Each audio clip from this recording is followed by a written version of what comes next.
आज मैं आपके लिए लेकर आया हूं नैनीताल की सबसे खौफनाक और डरावनी कहानी। इस कहानी से आपको यह सीख मिलेगी कि जब रात का अंधेरा हो और सामने सुनसान रास्ता हो, तो कभी वहां मत जाना, क्योंकि जो चीजें हमें रात को दिखाई देती हैं, जरूरी नहीं कि दिन में भी वैसी ही नजर आए।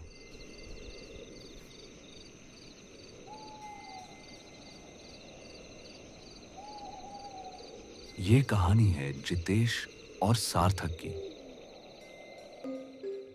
दोनों हल्द्वानी में पढ़ाई करते थे।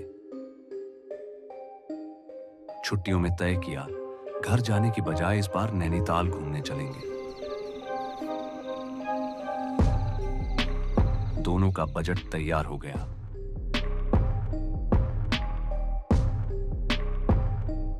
सार्थक के पास नई बाइक थी, सो प्लान और आसान हो गया।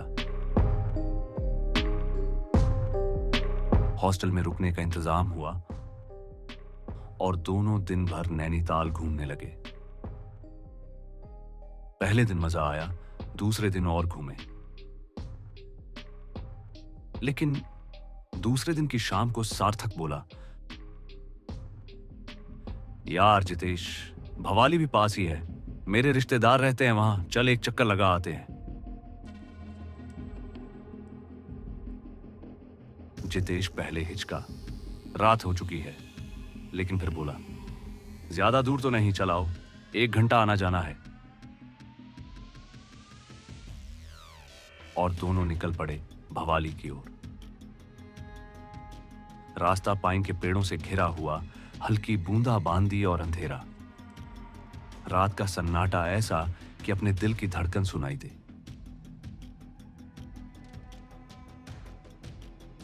तभी अचानक बाइक जैसे किसी ने रोक दी हो। इंजन चल रहा था लेकिन टायर घूम ही नहीं रहे थे।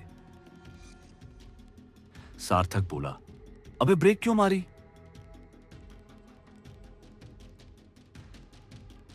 जितेश घबराया, मैंने ब्रेक छुआ ही नहीं। दोनों नीचे उतरकर चेक करने लगे। चेन फंसी नहीं, टायर भी ठीक। फिर क्यों बाइक नहीं चल रही? अब घसीट कर ले जाना ही उपाय था। इसी बीच सड़क किनारे एक टपरी और एक अजनबी आदमी दिखाई दिया। साफ सुथरे कपड़े, चेहरा सामान्य और अंधेरे में अजीब सा सुकून। सार्थक बोला, भाई साहब, बाइक खराब हो गई है, टूल्स मिल जाए तो ठीक कर लें। आदमी बोला, यहां तो कुछ नहीं, मेरे घर में होंगे, पास ही है, बाइक घसीट कर ले आओ। दोनों ने सोचा, ठीक है, बाइक सड़क पर छोड़ना रिस्क है। उस आदमी पर भरोसा कर लिया। वो आगे आगे, दोनों पीछे बाइक घसीटते हुए चलने लगे। कुछ ही देर में वो लोग एक पुराने से लोहे के गेट तक पहुंचे। गेट जंग लगा था। दीवारों पर बेलें झड़ी थीं, जैसे किसी पुराने किले या हवेली का दरवाजा हो। आदमी बोला, यहीं पर बाइक खड़ी कर दो, मैं अंदर से टूल्स लेकर आता हूं। दोनों ने बाइक लॉक की और इंतजार करने लगे, लेकिन 5 मिनट, 10 मिनट, आदमी वापस नहीं आया। सार्थक बेचैन हो गया, चल यार, अंदर देख कर आते हैं। दोनों गेट के अंदर घुसे और जो देखा, उनके पैरों तले जमीन खिसक गई।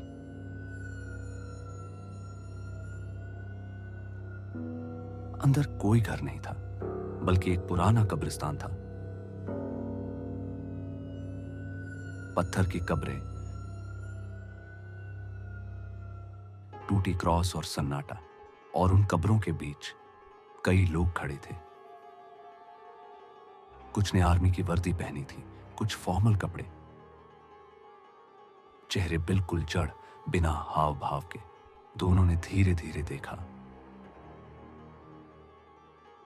वही आदमी जो उन्हें बाहर मिला था, अब एक कब्र के पास खड़ा था। उसने कहा, अरे तुम आ गए, माफ करना, मैं भूल जाता हूं कि मैं जिंदा नहीं हूं। याद तभी आता है जब अपनी कब्र के पास पहुंचता हूं। जितेश और सार्थक के रोंगटे खड़े हो गए। सार्थक ने हिम्मत करके हंसने की कोशिश की। आप मजाक कर रहे हैं? लेकिन तभी बाकी लोग भी धीरे धीरे उनकी तरफ मुड़े। उनके चेहरे अब साफ दिख रहे थे। सभी सैनिकों के भूत थे, कुछ अंग्रेज, कुछ भारतीय, सभी पुरानी वर्दियों में। सैनिक जैसे घेरा बनाने लगे। उनकी आंखों में कोई चमक नहीं थी, चेहरे बिल्कुल पत्थर जैसे। एक ने आगे बढ़कर कहा, यह जगह जिंदा लोगों के लिए नहीं है। दोनों के पैरों तले जमीन खिसक गई। वे बाइक छोड़कर दौड़ पड़े।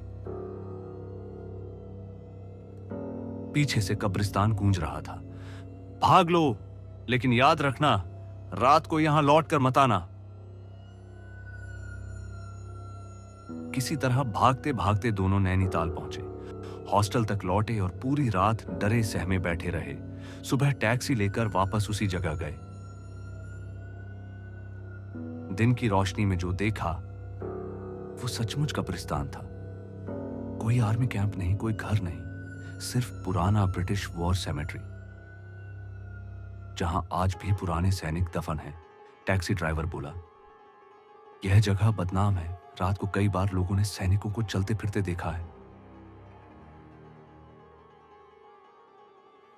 जितेश और सार्थक उस दिन तो बाइक ले आए, लेकिन कसम खा ली कि उस रास्ते से दोबारा कभी नहीं गुजरेंगे। आज भी जब वो घटना याद करते हैं तो उनके दिल की धड़कन तेज हो जाती है, क्योंकि उन्होंने अपनी आंखों से देखा था नैनीताल का वो कब्रिस्तान, जहां रात में भूत अब भी पहरा देते हैं।